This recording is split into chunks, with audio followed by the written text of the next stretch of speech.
the British soldier. All around the globe you'll find him, from Gibraltar to Hong Kong. Everywhere he stands against the threatening years, staunch symbol of our common will to order.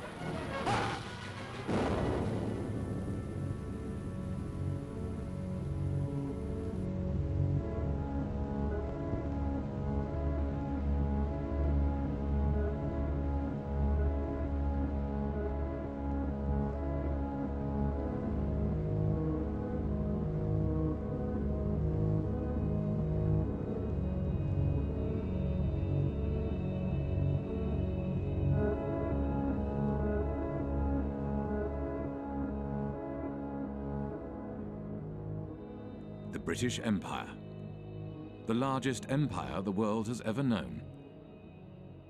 For over 300 years, Britain ruled, its armies conquered, and its bankers proclaimed the might of its currency. But one day it all began to fall apart. One by one, countries declared their independence from Britain, and no amount of force could reverse the tide. As British elites saw their wealth, privileges, and empire disintegrate, they began to search for a new role in a changing world, and they found one in finance. This is a film about how Britain transformed from a colonial power to a modern financial power, and how this transformation has shaped the world we live in.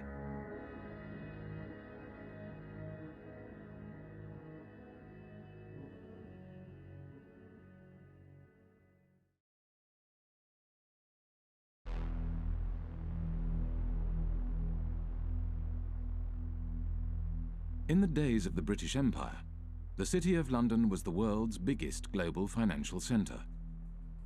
The City of London was the kind of beating financial heart of the British Empire. The historians Kane and Hopkins call it the governor of the imperial engine. All these countries in the empire used to use the sterling currency, and the City of London was kind of the financier of this zone, not just inside the sterling zone, but outside the sterling zone as well. As Britain's empire declined, so too did the City of London. One British army truck is bombed, killing 2 soldiers and wounding 12. As rioting becomes daily more widespread on Cyprus, young people of high school age take an increasing part in the violence. Here, a group of girls are being dispersed after a rock-throwing battle with British military police. With the decline of empire, British commercial interests across the globe were under threat. In 1956, Egypt nationalized the Suez Canal. A new Middle East crisis arises as President Nasser of Egypt tells a wildly cheering crowd in Alexandria that Egypt has seized the internationally owned Suez Canal. France and Britain issue a 12-hour ultimatum. Within hours of its expiration, Britain's warplanes are winging their way to Egypt, and its bombers attack 5 key cities, including Cairo. The United States was opposed to the invasion and put pressure on Britain and France to withdraw their troops. There will be no United States involvement in these present hostilities. It is our hope and intent this matter will be brought before the United Nations General Assembly. There, the opinion of the world can be brought to bear in our quest for a just end to this tormenting problem. Britain was humiliated. The Suez Crisis signified the end of Britain's role as one of the world's major powers. Following the crisis, there was a run on the sterling, on the UK pound. Some people suspect that the American government was encouraging this run on the UK pound. As financiers withdrew their money from Britain, the value of the pound decreased. To protect the value of the pound, Britain limited the bank's overseas lending. They were not able to invest abroad, and obviously they were unhappy. And we don't know exactly the context, but it's very clear that the banks or their representative made a representation to the Bank of England, which in itself was dominated by representatives from the banking industry. It seems that they have reached an agreement which was never written, that if the banks intermediated between two non-residents in a foreign currency, in that case the dollar, then this particular intermediation, this particular deal will not be considered by the Bank of England under its own jurisdiction. The banks began to create a market for dollars in London, called the London Eurodollar market. To differentiate these euro market activities from their domestic banking activities, banks kept two sets of accounts. The Bank of England, the UK regulator, declared that the London euro market accounts were not in London. They were elsewhere, and therefore it had no responsibility for regulating them. It's about providing a legal space in which you pretend activity is taking place. And the importance of that is that you pretend it's not taking place in the economy where it really is taking place. So you're taking activity from the place where it's regulated and taxed and pretending that it's happening elsewhere. Now, where doesn't really matter, it's just elsewhere. When American banks realized that London offered the ability to avoid US regulations, they moved their international operations to the city.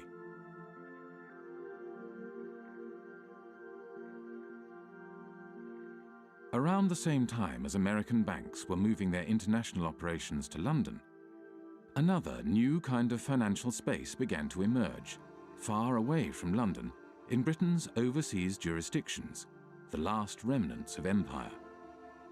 Back in the 60s, the Cayman Islands was a complete backwater. The stories go that mosquitoes were so thick in the air sometimes they were enough to suffocate cows. That's a legend that you hear about the Cayman Islands. I don't know how true it was, but there was nothing happening there. Accountants and lawyers from London arrived in the Cayman Islands and other British dependencies and began to draft a set of financial secrecy laws and regulations. Because these jurisdictions' main selling point was secrecy, they were called secrecy jurisdictions. What the Cayman Islands was doing was straightforwardly illegal activity. Drugs money was coming in huge quantities, tax evasion, whatever you wanted, you could have it. The Bank of England was observing the developments from London and noted in a report marked secret, dated 11th of April 1969, "We need to be quite sure that the possible proliferation of trust companies, banks, etc., which in most cases would be no more than brass plates manipulating assets outside the islands, does not get out of hand. There is, of course, no objection to their providing bolt holes for non-residents, but we need to be sure that in so doing, opportunities are not created for the transfer of UK capital to the non-sterling area outside UK rules." These small territories, the last remnants of the British Empire, which are still overseas territories today, they are still the last remnants of the British Empire. There are 14 of these overseas territories. 7 of them are bona fide tax havens, including the Cayman Islands, Bermuda, the British Virgin Islands. Some of the biggest tax havens in the world today are still British. With access to large amounts of offshore money, the euro market grew rapidly. By 1980, it had reached $500 billion. By 1988, $4.8 trillion. And by 1997, nearly 90% of all international loans were made through this market. The British Empire had sunk, leaving hardly a trace behind. But the City of London adapted and survived.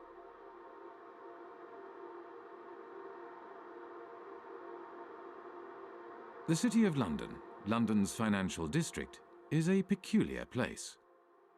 It has been called a city within a city, a state within a state. It is run by an organisation called the City of London Corporation, a private company that performs all the functions of a local council, with a private police force and private courts. Those of you who aren't from the UK, some of you even who are, might not be aware just how weird a thing the little City of London is within the big London. The City of London is a separate entity to the wider London, and it has its own head, the Lord Mayor, who's distinct from the Mayor, who runs the rest of London. Every November, the city stages the Lord Mayor's Show, the world's oldest civic procession.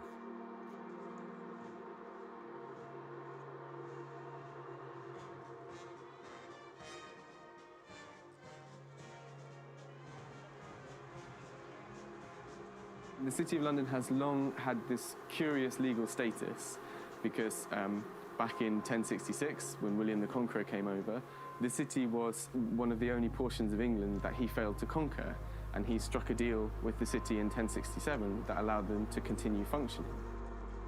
To this day, the City of London is exempt from numerous laws that govern the rest of Britain.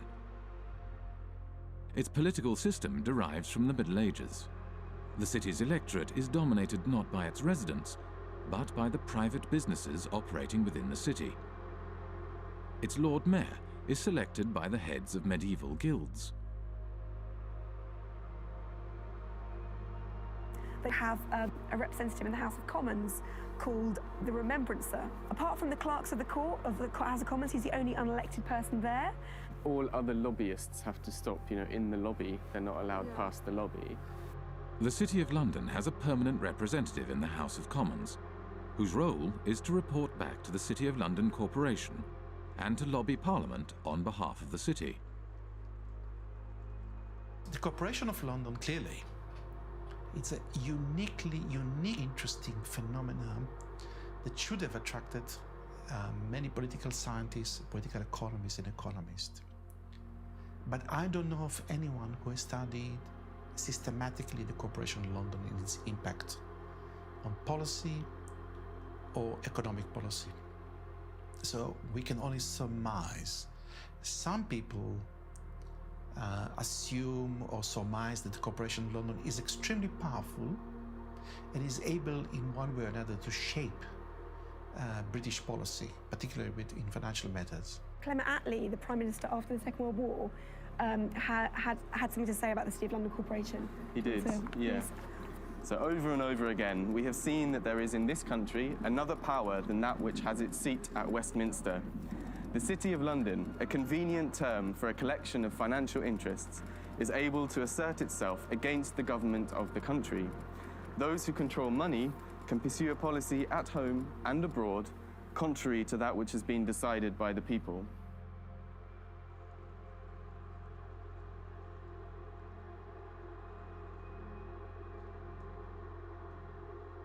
At the heart of the City of London stands the Bank of England.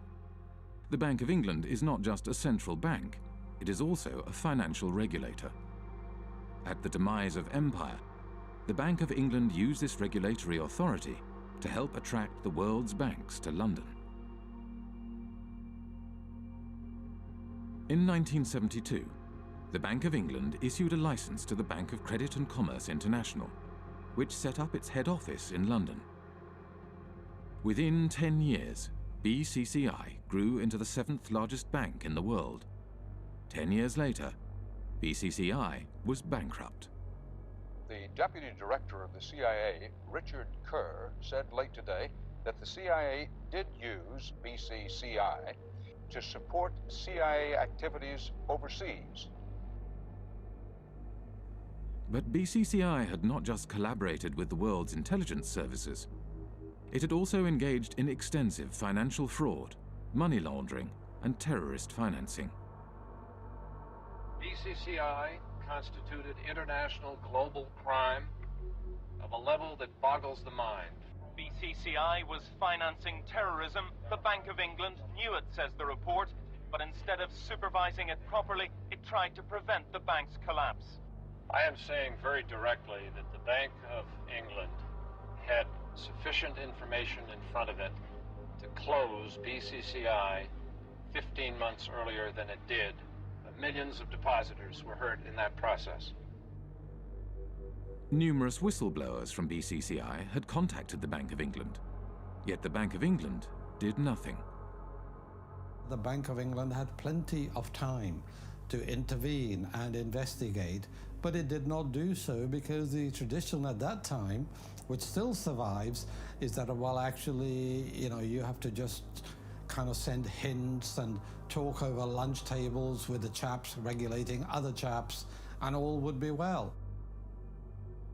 Robin Lee Pemberton, the governor of the Bank of England at the time of the collapse of BCCI, commented, "The present system of supervision has served the community well. If we closed down a bank every time we found an incidence of fraud, you would have rather fewer banks than we do at the moment." London was a place for banks to engage in business that was not allowed elsewhere, where senior bankers did not have to worry about the consequences of their actions. This is one of the reasons why today there are more banks in London than in any other financial centre. In Britain, nobody goes to jail. No bankers go to jail. They generally don't. They are a protected species. And that is part of the offshore business model of the UK, is to say, we will protect you, we will bring your money here, we will look after you, we're not going to put you in prison, we'll let you do what you want.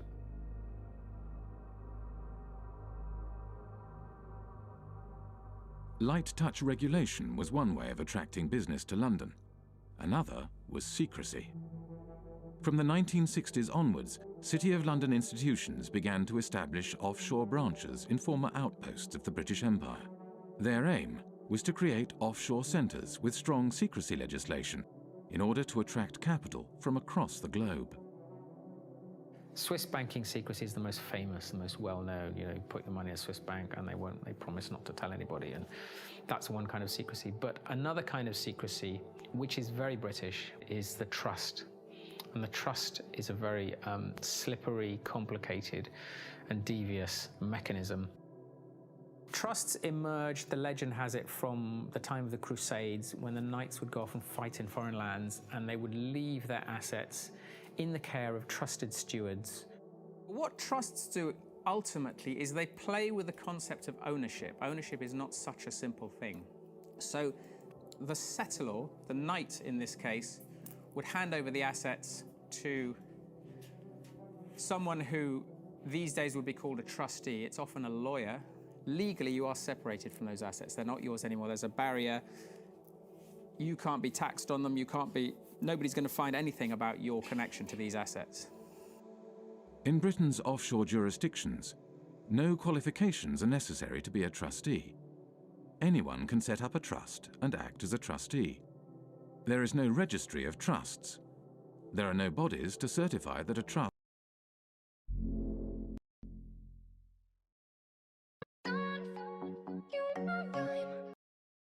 has been set up.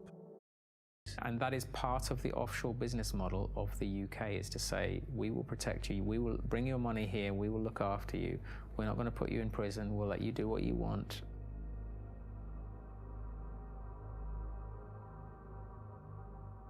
Light touch regulation was one way of attracting business to London. Another was secrecy. From the 1960s onwards, City of London institutions began to establish offshore branches in former outposts of the British Empire. Their aim was to create offshore centres with strong secrecy legislation in order to attract capital from across the globe. Swiss banking secrecy is the most famous, the most well-known. You know, you put your money in a Swiss bank and they promise not to tell anybody, and that's one kind of secrecy. But another kind of secrecy, which is very British, is the trust. And the trust is a very slippery, complicated and devious mechanism. Trusts emerged, the legend has it, from the time of the Crusades, when the knights would go off and fight in foreign lands, and they would leave their assets in the care of trusted stewards. What trusts do ultimately is they play with the concept of ownership. Ownership is not such a simple thing. So the settlor, the knight in this case, would hand over the assets to someone who these days would be called a trustee. It's often a lawyer. Legally, you are separated from those assets. They're not yours anymore. There's a barrier.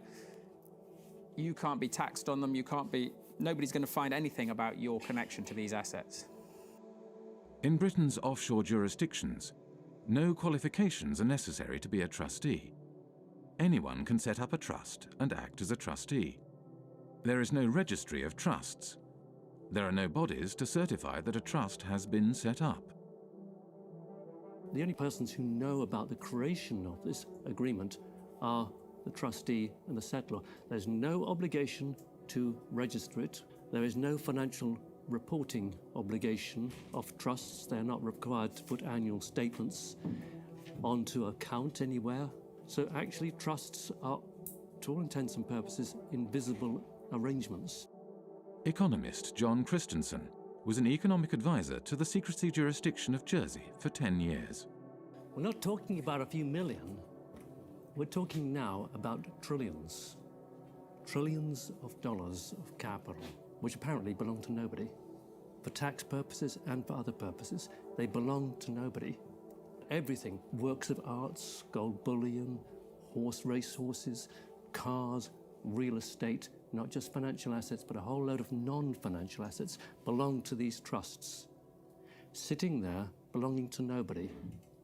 Now think that one through, because we are talking about maybe as much as $50 trillion of assets sitting offshore behind these instruments.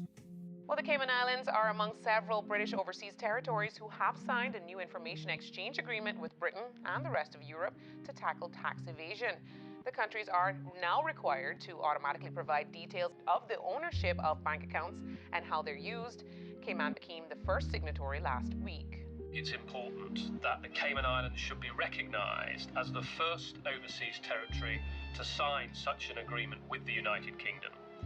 And I think this importantly reflects the constructive approach that the Cayman Islands has taken in delivering our shared objective of rooting out tax evasion. The trust lies at the core of the British secrecy model. They don't use banking secrecy. The Swiss use banking secrecy. The British, of course, are only too willing to kill off banking secrecy because they will then capture a larger market share. That's why the Brits are doing this. Trusts are the basic building block of Anglo-Saxon secrecy, and they form the basis from which complex offshore structures are created. Every secrecy jurisdiction offers a specific set of services, from trusts to shell companies to secret bank accounts and nominee directors. The combination of these services into complex structures, spanning multiple jurisdictions, enables the creation of secrecy structures that are almost impossible to penetrate. An offshore structure will often have a trust kind of sitting at the top of it. The trust will be here managing the assets, kind of controlling the assets. Underneath it, the trust will own some shell companies. Each one might be in a different jurisdiction. So you might have a trust in one jurisdiction whose trustees are somewhere else, whose beneficiaries are somewhere else, which owns offshore companies somewhere else. Each of these companies might then own assets, so that they might own, a bank account, a racehorse, a yacht, a painting, a portfolio of shares or whatever. There are numerous variations of trusts and offshore secrecy structures. There are offshore lawyers whose work entails the creation of ever more complex and obscure structures. The aim of these structures is to hide the identity of the owners of offshore assets and allow offshore wealth to be recycled back into global markets.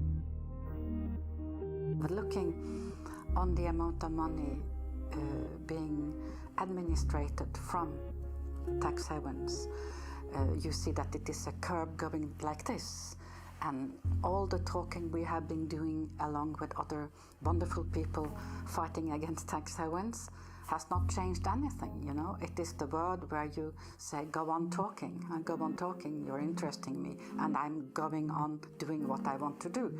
We know everything today because we have had the Panama Papers, we have seen it, and we are not able to act upon it.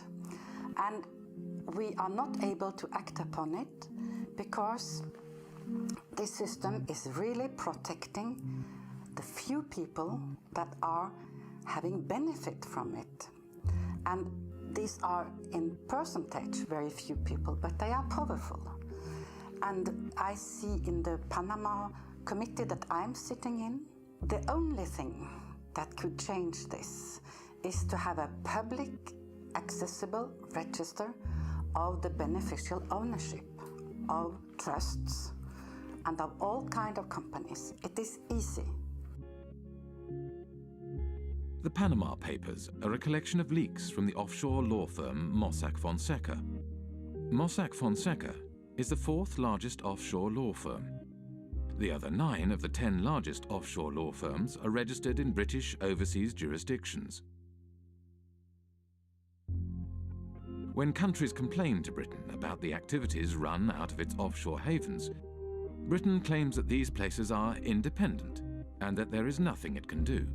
I've heard time and time again from officials in Berlin and in Paris and in Washington and in other countries that they've been told by the British government that, yes, they're well aware of what's going on in Jersey and they think it's very unfortunate, but they don't have the powers to intervene.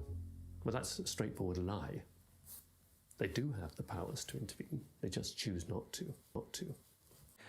Britain plays this kind of game of pretending, when it suits them, to pretend that these places are independent.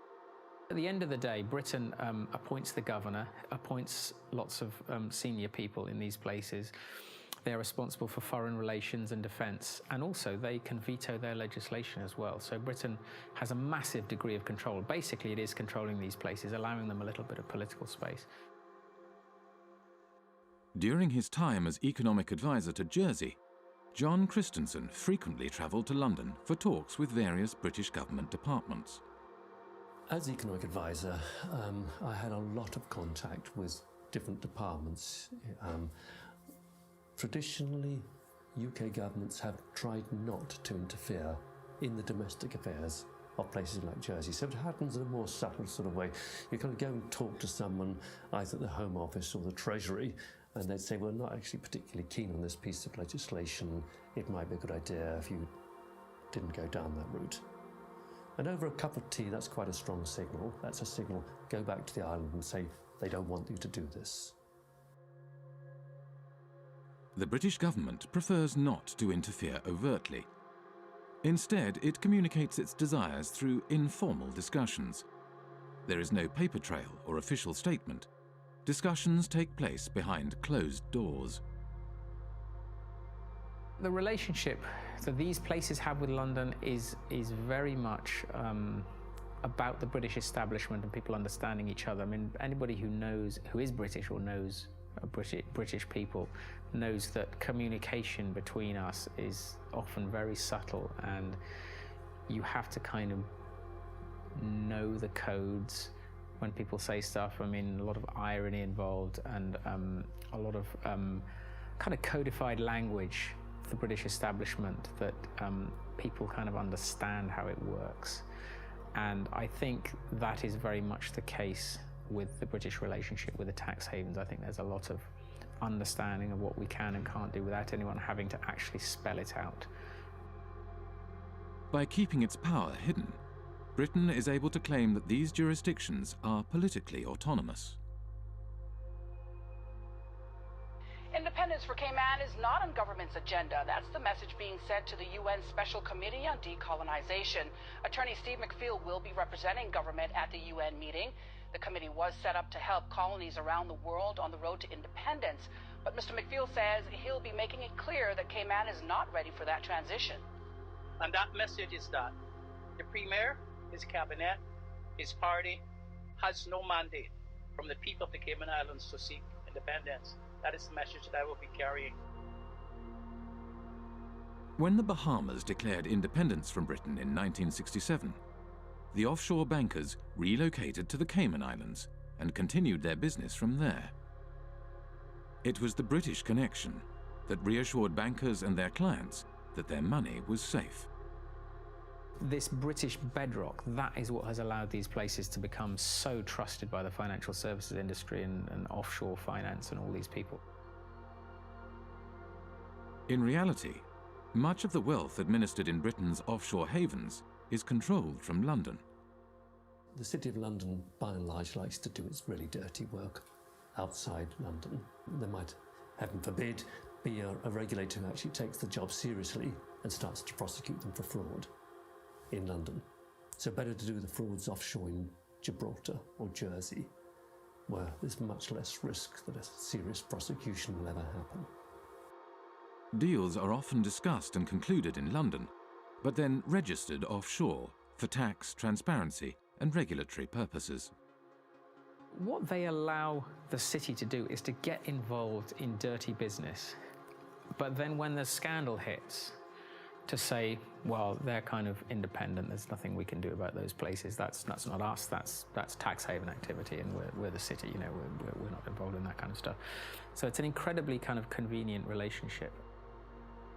The City of London has shaped the way in which Jersey, Guernsey, and the British Overseas Territories have developed as tax havens.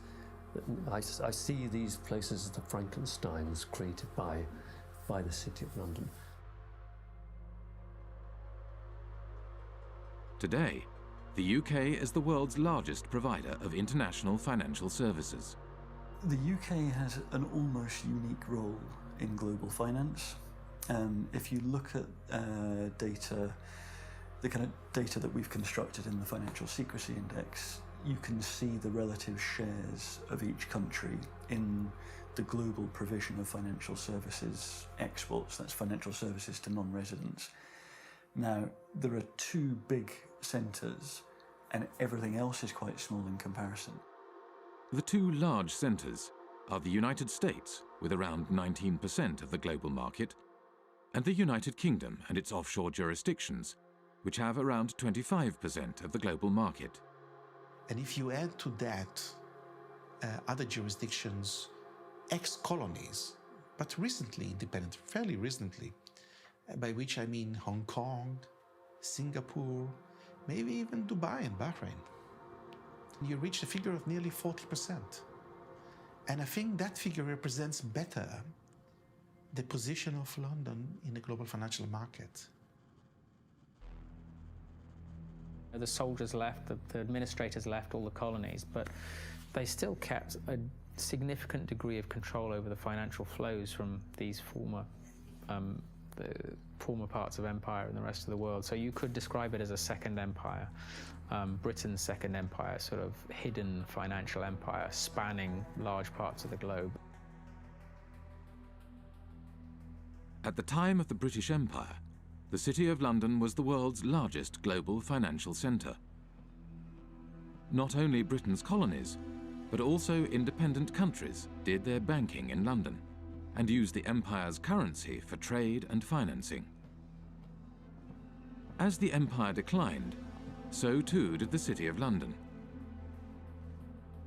The establishment of the London Euro market enabled City of London banks to continue to exploit their empire-era networks and expertise, and the creation of secrecy jurisdictions gave banks access to large amounts of cheap money. International banks from across the globe set up branches in London and Britain's offshore jurisdictions in order to take advantage of this new system. This system has taken the place of the occupation, up till 62. For France, I don't know for England, but about the same time, England were physically present in India, for instance, or in other colonies.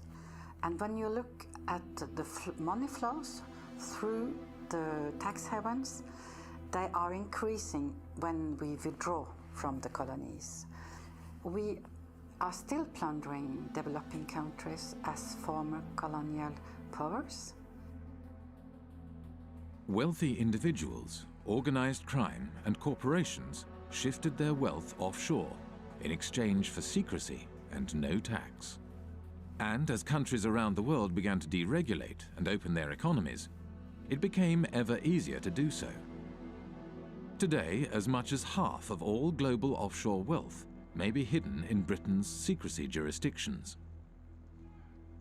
One of the losers is Africa, whose flight capital flows mostly into the modern British spider's web. I think it's no coincidence that Britain's offshore empire emerged more or less at the same time as the collapse of the former empire.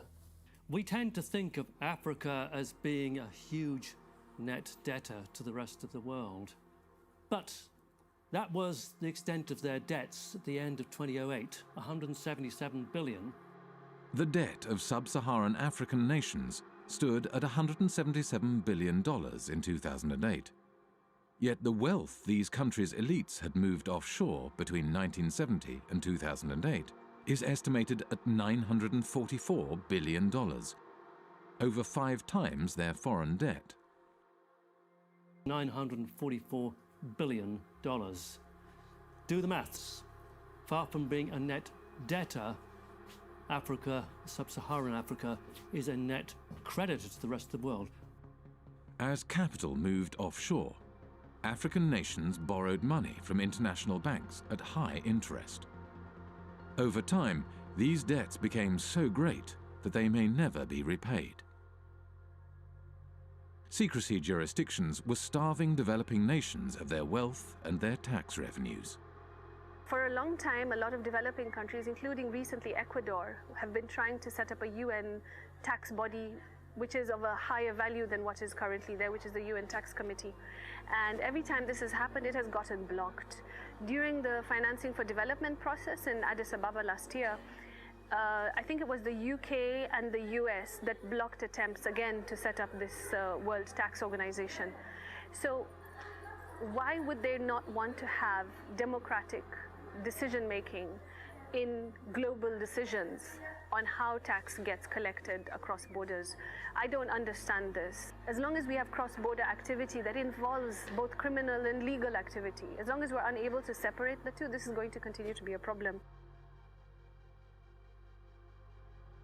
Western nations block attempts to provide greater transparency of international financial flows and the implementation of global standards for the collection of tax across borders, whilst elites in developing nations use offshore centers to hide their wealth offshore.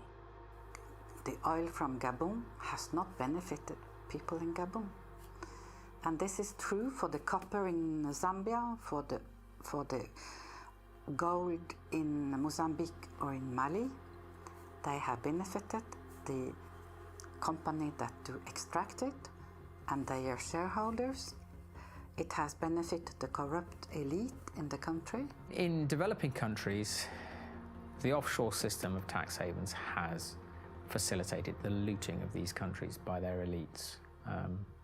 It has enabled them to steal the money and keep it safe somewhere else. Illicit financial flows, because the anonymity that drives them creates incentives for people in positions of power to be corrupt. This is why there's a group of countries where development progress is so difficult.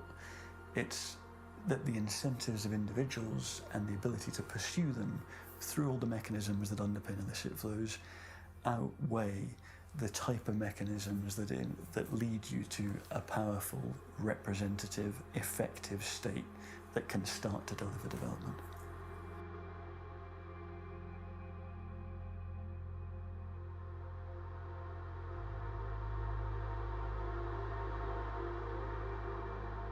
Worldwide, developing countries lose over $1 trillion every year in capital flight and tax evasion.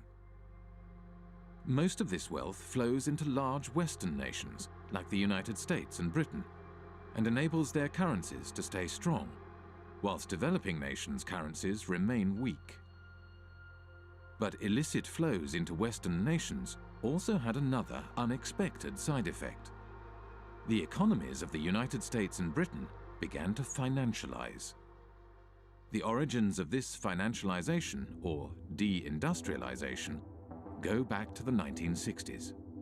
Anti-war demonstrators protest U.S. involvement in the Vietnam War in mass marches, rallies, and demonstrations. President Johnson, meanwhile, let it be known that the FBI is closely watching all anti-war activity. In the 1960s, U.S. economist Michael Hudson was working at Chase Manhattan Bank on Wall Street as Chase's balance of payments economist. During the 1960s, the United States balance of payments deficit was entirely a result of foreign military expenditures. Dollars were flowing out of the United States as a result of the cost of the Vietnam War. The United States attempted to prevent the dollars flowing to Vietnam from being deposited in foreign banks. The government asked Chase to set up a branch in Saigon during the Vietnam War. And as you can imagine, it didn't have windows. It was sort of a fortress. It lost money, but the government went to Chase because it said, if you don't get this money that's being thrown off by the military in Vietnam, then it's going to go into French banks. It'll get to General de Gaulle, and you know what he's going to do every month. He's going to cash it in for gold. That's what the United States was trying to stop. The US was not successful in stopping the outflow of money, so it began to hatch a different plan. In 1967, Michael Hudson was handed a memo by a former State Department employee. In 1967, I was given by a former State Department employee in the elevator at Chase Manhattan a memo from the State Department urging that Chase Manhattan would take the lead in helping the United States become the Switzerland of the world, meaning the flight capital. The State Department, through Chase, asked me to estimate how much money do you think is available if America were to become the new Switzerland, and how do we do it? The plan was to organize offshore banking centers in the Caribbean and elsewhere, and the hot money wouldn't come directly into Chase because that wouldn't be nice and very legal.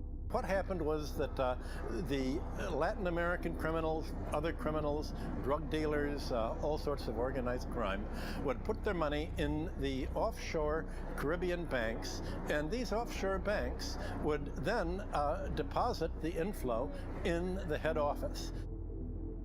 By moving offshore dollars back into the United States, the US was able to stop the outflow of dollars and support the value of its currency. Every country looks to its foreign exchange rate, and the foreign exchange rate is not only imports and exports, it's capital movements. And if you look at the International Monetary Fund's monthly international financial statistics, you have sort of a steady balance of trade, a steady immigrants' remittances. What goes up and down are called errors and omissions. What the United Nations and the IMF call errors and omissions are flight capital. It's the reason that it's omitted is they don't like to really look at this. In the 1930s, Roy Ovid Hall, economist for the U.S. Commerce Department, wanted to include criminal movements in the balance of payment statistics. And Congress got very upset. I was told in Washington, the argument was, we're a Christian country. We don't want to report crime. It's just, don't look at it. And they forbid him to include criminal money in the balance of payments. I guess now you call it errors and omissions. You don't call it criminal inflow and outflow. In the 1960s and 70s, Britain was faced with a similar dilemma as the United States. Money was flowing out, and this decreased the value of the pound. Britain realized that it, too, could support the value of its currency by opening its domestic markets to the trillions of dollars passing through its offshore havens. But just as in the United States, this had an unexpected side effect. The British banks today, just as in the 19th century, don't put their money into British manufacturing. They put their money into real estate speculation, into financial speculation, foreign currency trade. So the financialization of London has helped deindustrialize the country because it's enabled sterling to be supported by this huge inflow of hot money, this inflow of drug dealing money and criminal money and tax evasion money all over the world that is going to London instead of going to Switzerland, Liechtenstein, or the Caribbean.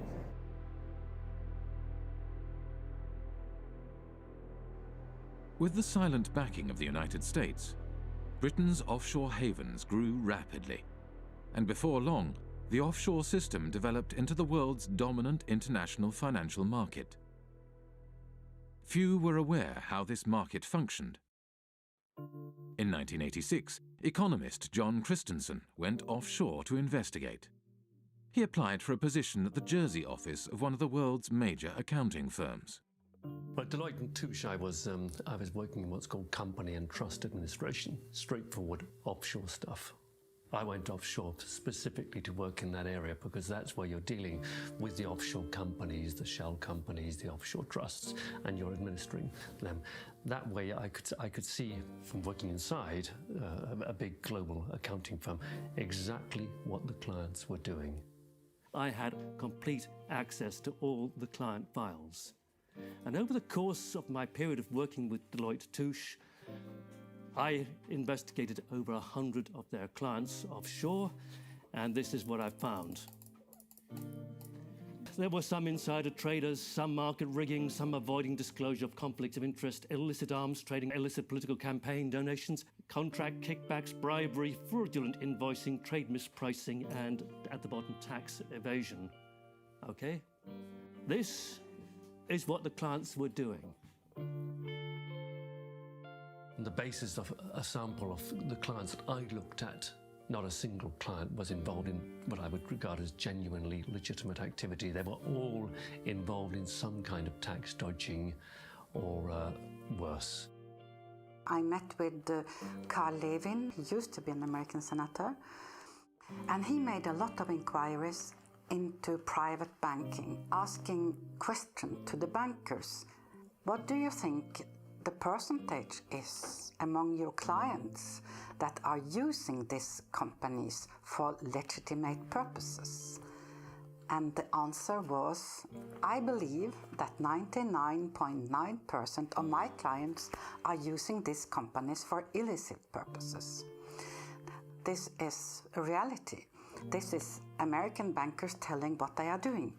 And it's exactly the same thing with UK bankers helping their clients to have accounts in Panama or in Bermuda or in Cayman Islands. Secrecy jurisdictions are heavily used for fraudulent and grey area financial activities, areas where secrecy is not just desirable, but a necessity. Legitimate financial activity has no need for the secrecy offshore havens provide, nor a desire to pay the high fees offshore banks and law firms charge. Today, close to half of the world's secrecy jurisdictions are British dependencies. In public, these jurisdictions claim they are transparent and their financial services sectors are engaged in legitimate financial activities. Our economy is not based on secrecy. It's based on transparency. It's based on a sound regulatory environment. It's based on good governance and good government with a British government legal system. That's what our financial institutions are based on. Well, tonight we have a response from the head of Cayman Finance after a group of U.S.-based anti-tax evasion activists announced plans to travel to Cayman to draw attention to what they feel is corporate tax evasion. Finance Chairman Mr. Richard Cole says he's encouraging the group to visit and says our financial sector has nothing to hide. I would say if anybody wants to come to Cayman to find out what's coming, you know, what we do here, come on down. We have no secrets here.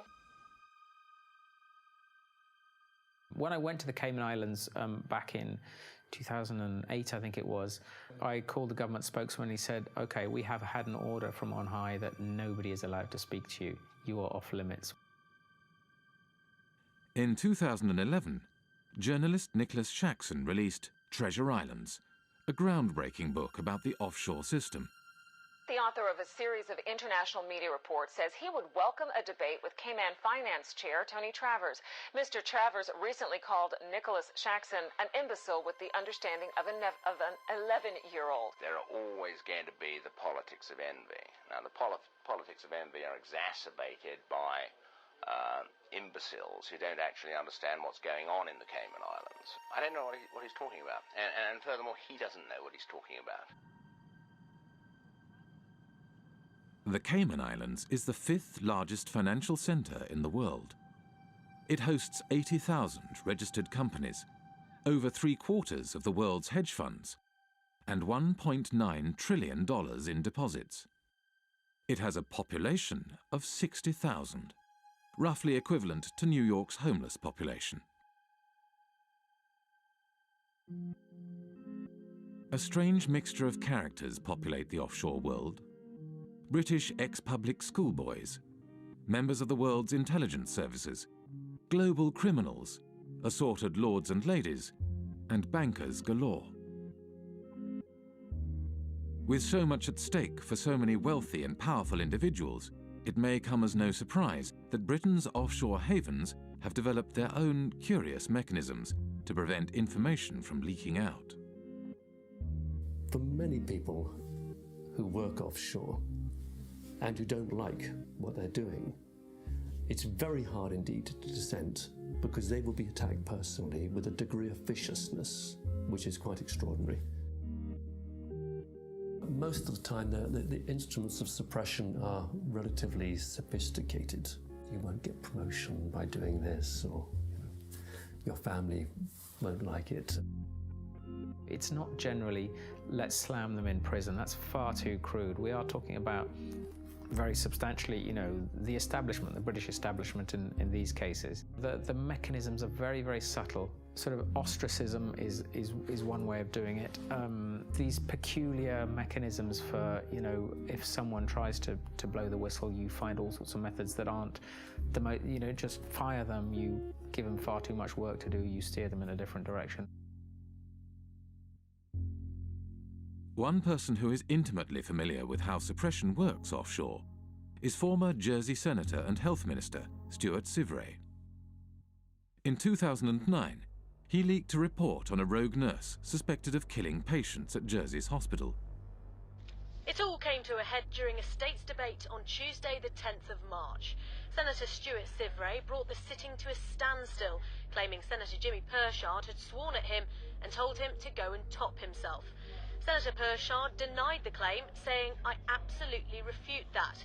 But less than a week later, he was forced to admit he had lied. Senator Pershard has now admitted that on another occasion he did tell Senator Stuart Sivray to go and do everyone a favour and slit his wrists. I was arrested at my house one morning by 6 plainclothes police officers. There were another 2 specialist data search police officers on hand, and also another 2 police officers in full body armour of one of those battering rams they kind of use in drugs raids. So 10 police officers descended on me without a search warrant. The property was turned over from top to bottom. All of the computers were seized and searched. All kinds of private constituency data was stolen by the police. Shortly after we began filming, a police officer exited the police station. As he hurried past, he grinned at the camera. The officer was on his way to test the sirens on his motorbike, which he did at intervals throughout much of the remainder of the interview. When it came to prosecuting me, Stuart Sivray was prosecuted under the data protection law. Now, when the authorities were prosecuting me, I claimed that this was a legitimate public interest disclosure defence, and I, with an expert witness, was able to produce a set of reports that effectively destroyed the prosecution case. In reaction to this, the magistrates ruled that Stuart Sivray's defence case, that he had leaked the report in the public interest, would no longer be admissible, but continued to prosecute him all the same, without a defence case. Over the past 7 years, Stuart Sivray has been repeatedly taken to court and imprisoned 3 times. He does not know when or if the persecution will end, nor does he know when he will find himself behind bars again. To look at Jersey from the outside, it looks like it's got a prosecution system, it looks like it's got a court and a legislature, but none of it's real. It's a Potemkin village. None of these systems in Jersey meet the tests of being objective or actually functioning properly. The experience that Stuart Sivray had is, he's perhaps at the blunter end of the scale. He was simply suppressed and taken to court on trumped-up charges. So let's carry on pretending to do the interview. They might get bored. This is the kind of how oppression happens in Jersey. You see, all kinds of little things. get done to harass people, you know. Even they don't often go to the kind of extremes that they did against me in terms of actually arresting me and putting me in prison, but the authorities use all kinds of other lesser little methods to interfere with people, kind of sabotage things, you know, obstruct people, make life difficult for people. You know, if you annoy the establishment in Jersey, you won't get a job here. You know, your children won't get decent jobs. You know, that's kind of how it works, you know. I went to Jersey in March 2009 with Nick Shackson. About 24 hours after we arrived in Jersey, we were there for several days. Nick said, have you noticed that we're being followed? Ever since we arrived at the airport, we've been followed. He said, don't look now, but we're being followed now.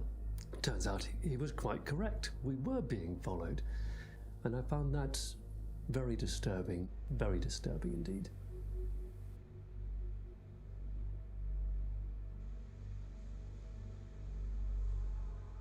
They have a saying in Jersey, if you don't like it here, there's always a boat in the morning.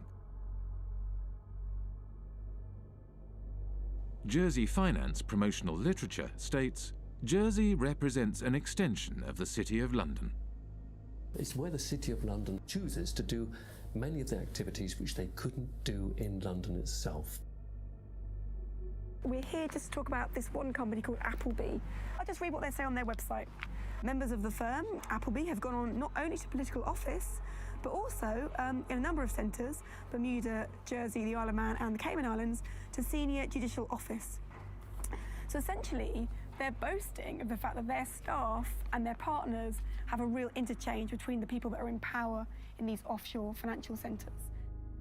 The same lawyers and accountants who set up and administer offshore trusts also occupy senior political positions.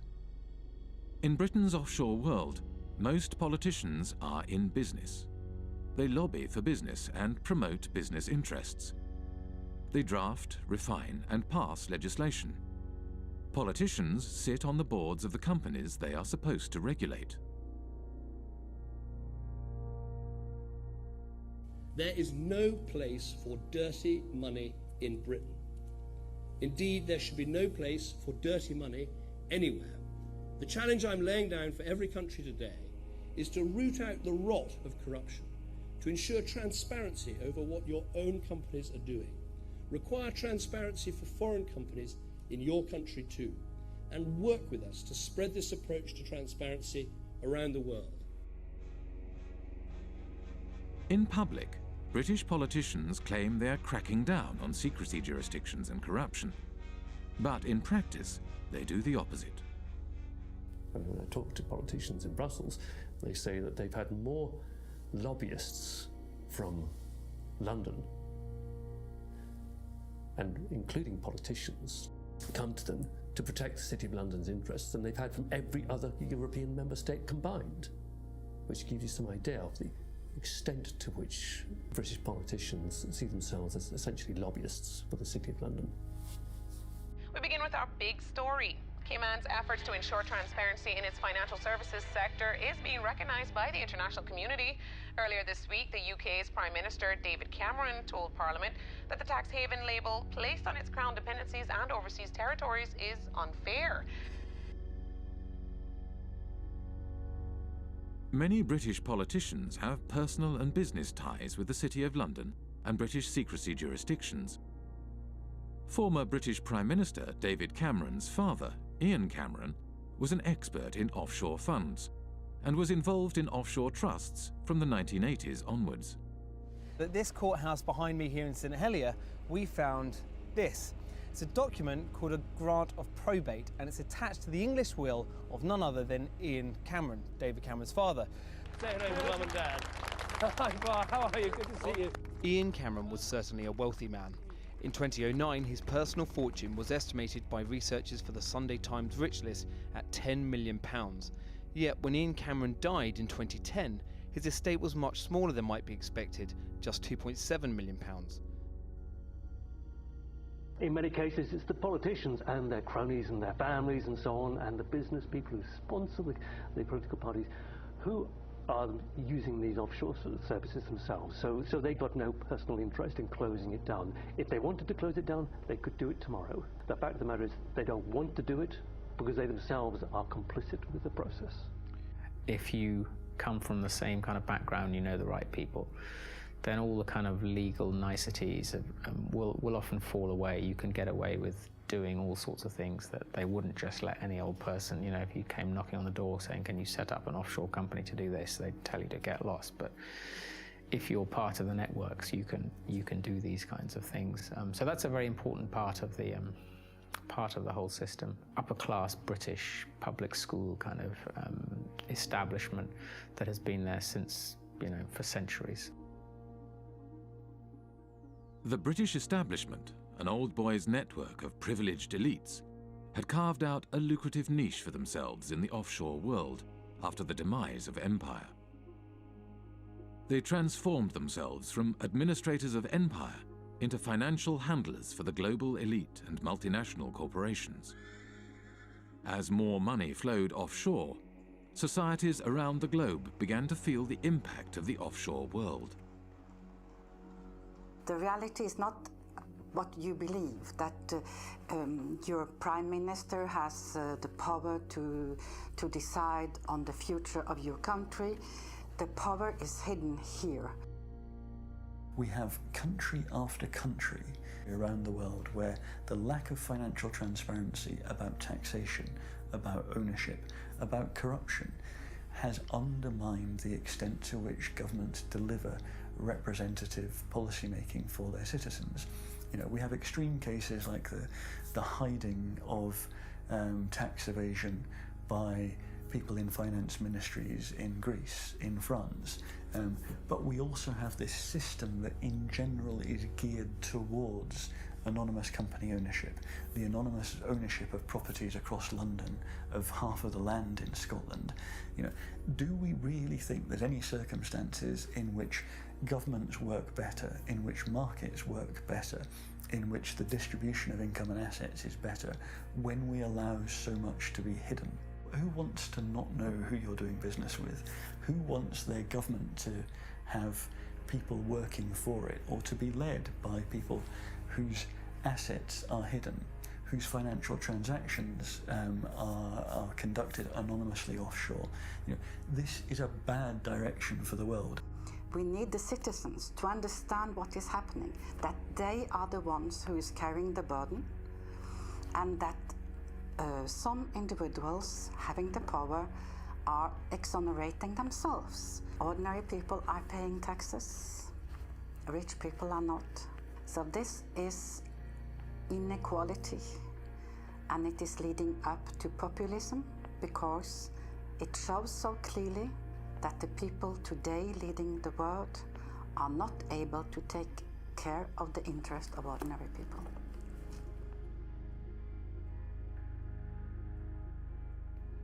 Back in the 60s and 70s, you know, tax evasion or pushing back against taxation, it was kind of seen as anti-establishment. So, you know, the Rolling Stones and Phil Collins, all these people kind of going offshore, going away. It was seen as a sort of rebellious thing to do. And if you fast forward to the present day, now that is the establishment. The offshore system is the establishment.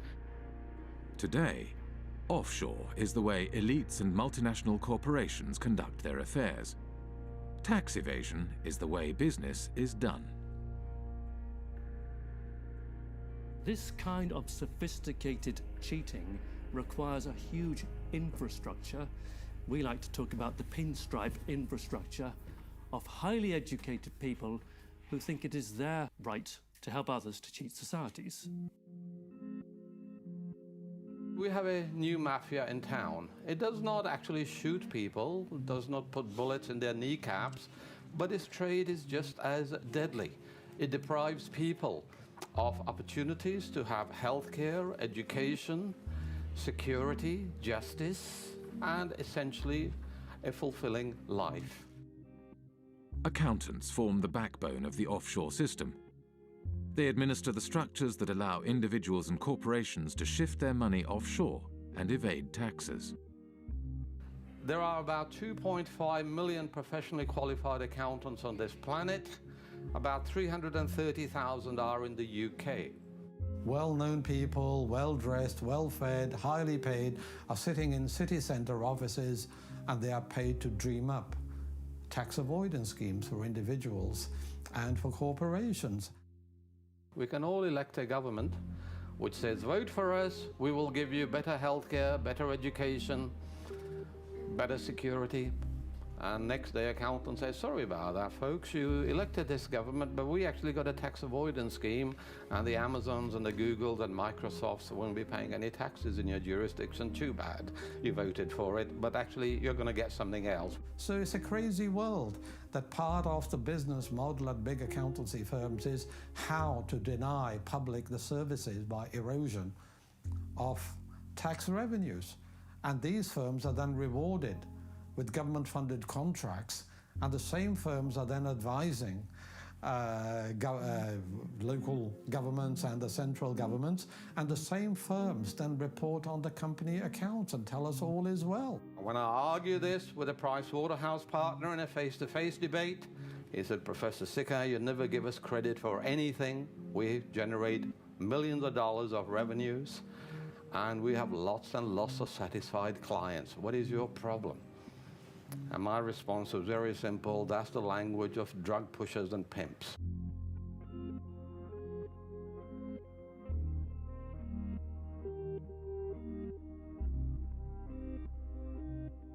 In Britain, a new breed of civil servant was rising to the top. One such civil servant was Dave Hartnett, who rose to the top of HMRC, the UK tax authority. Dave Hartnett had a new way of collecting tax. Deals would be negotiated on an individual basis, behind closed doors. In the case of the largest clients, Dave Hartnett frequently led the negotiations himself. British Telecom was one of the first companies through the programme and received a refund of over £1 billion. BT's chief executive, Ben Verweyen, wrote, "Earnings per share up 14%, and nice to know that we have a £1 billion credit from the taxman." Dave Hartnett claimed this approach was more efficient. Litigation in the courts is really phenomenally expensive in this day and age all over the world, and I think is to be avoided where possible. And the art is to persuade people to pay by strength of argument and the like.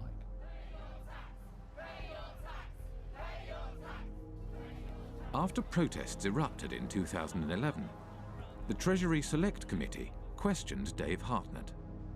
Dave Hartnett claimed he could not give any information due to taxpayer confidentiality. What in statute prevents you from disclosing information to Parliament? All my advice, Mr. Barclay, so far has been that I am prevented, and my colleagues are prevented, by the Act and by the decision of the Commissioners. Dave Hartnett failed to mention that the legal advice he had received stated that the disclosure of information was at the discretion of the head of HMRC. The head of HMRC was Dave Hartnett himself. Just like the mafia has penetrated the state, accountancy firms have also penetrated the state. At the head of anti-avoidance in the UK, tax authority is from one of these firms. The newly appointed chairman of Her Majesty's Revenue and Customs, which is a tax authority, is a partner from KPMG. Their partners have penetrated the state. They are running the Treasury. Britain's financial services industry had penetrated the state and began to shape its laws for its own benefit. The degree of political capture by the City of London, by the big banks and the big law firms, is so enormous that the politicians have effectively become their spokespersons. With the government unwilling to act in the interest of the public, a group of protesters confronted Dave Hartnett at a private event in Oxford. Hi everybody, I'm sorry to interrupt. I'm just going to take a few moments of your time. Here tonight to present today with an award. It is the Lifetime Achievement Award for services to corporate tax planning. Thank you. Thank you very much. Dave's been a great friend to the industry, a great friend to many of us over the years, and really we just can't thank him enough for what he's done. Obviously us at Vodafone, it saved us billions off our tax bill, and our friends at Goldman Sachs as well, we've also saved us millions 25 million or so. These people are trespassers and intruders. And I know you've had problems with This is an unlawful conspiracy to trespass, and you will go, sir. You will depart immediately before we set the dogs on you.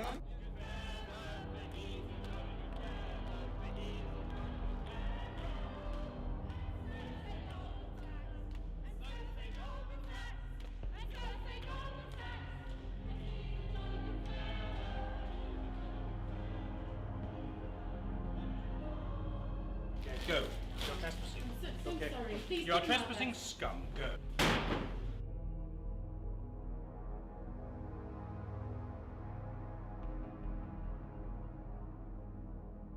After his retirement, Dave Hartnett moved to the private sector. One of his positions was at accountancy firm Deloitte, where he advises foreign governments on corporate taxation.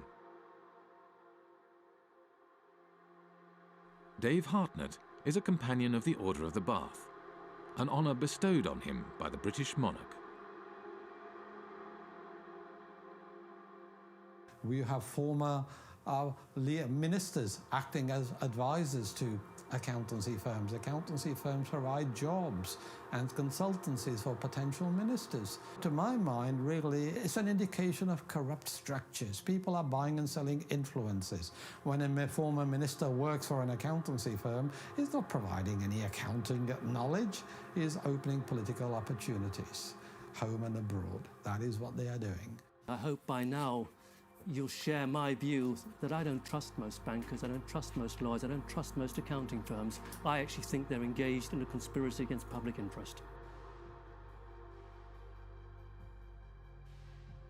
In Britain, secrecy and complexity in finance and government help to obscure corruption in public office. Financial structures are often so complex that even after they are publicly revealed, they are not widely recognized for what they are.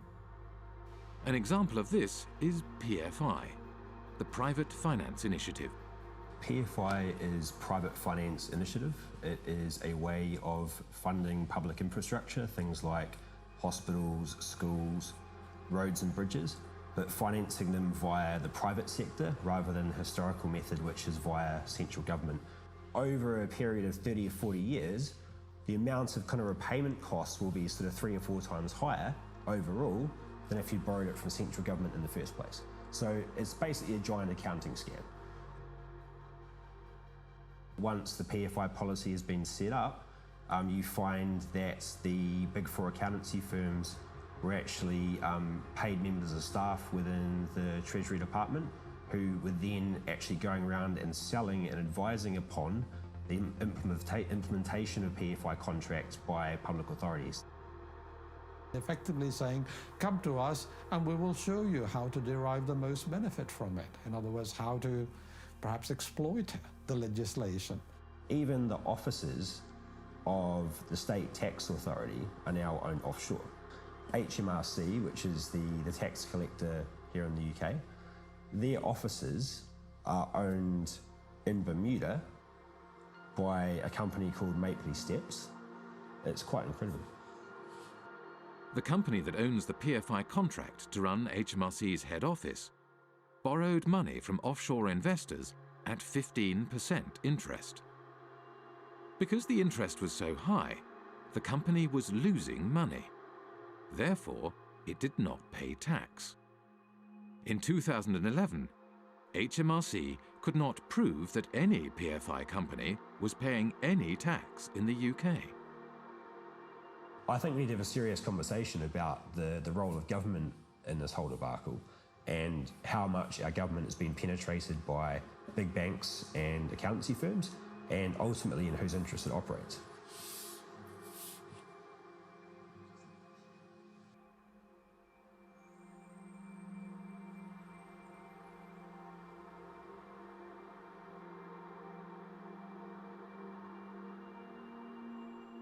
reason we were protesting outside the Africa PPP conference is that we wanted to make sure that citizens back in Africa should hear about the fact that such policies have been a complete failure here in the UK. We know that these products are not being marketed to African countries in their own best interests. Their only motivation is to spread the reach of financial services into new markets. It's all being promoted in the interest of the City of London.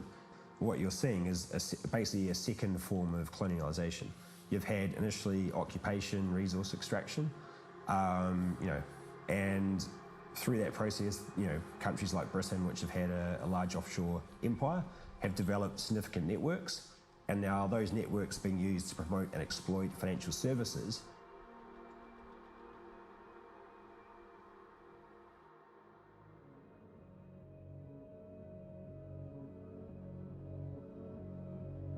The City of London was the beating financial heart of the British Empire. As Britain's empire declined, the city transformed itself from a hub operating the financial machinery of empire into a global financial centre. Former insignificant outposts of empire became the basis for a spider's web of offshore secrecy jurisdictions that captured wealth from across the globe and funneled it to the City of London. Today, 25% of international finance is conducted on British territory. Almost half of the world's secrecy jurisdictions are under British protection. Up to half of all offshore wealth may be hidden in Britain's offshore havens. Financial services is how Britain's elites make their money. And it is also where former government ministers, senior civil servants, and retired spooks from MI5 and MI6 receive lucrative consulting positions after their time in public service. Together, they have transformed Britain and its dependencies into the world's largest tax haven, harming development throughout the world and turning Britain itself into a country that serves, above all, the interests of its elites.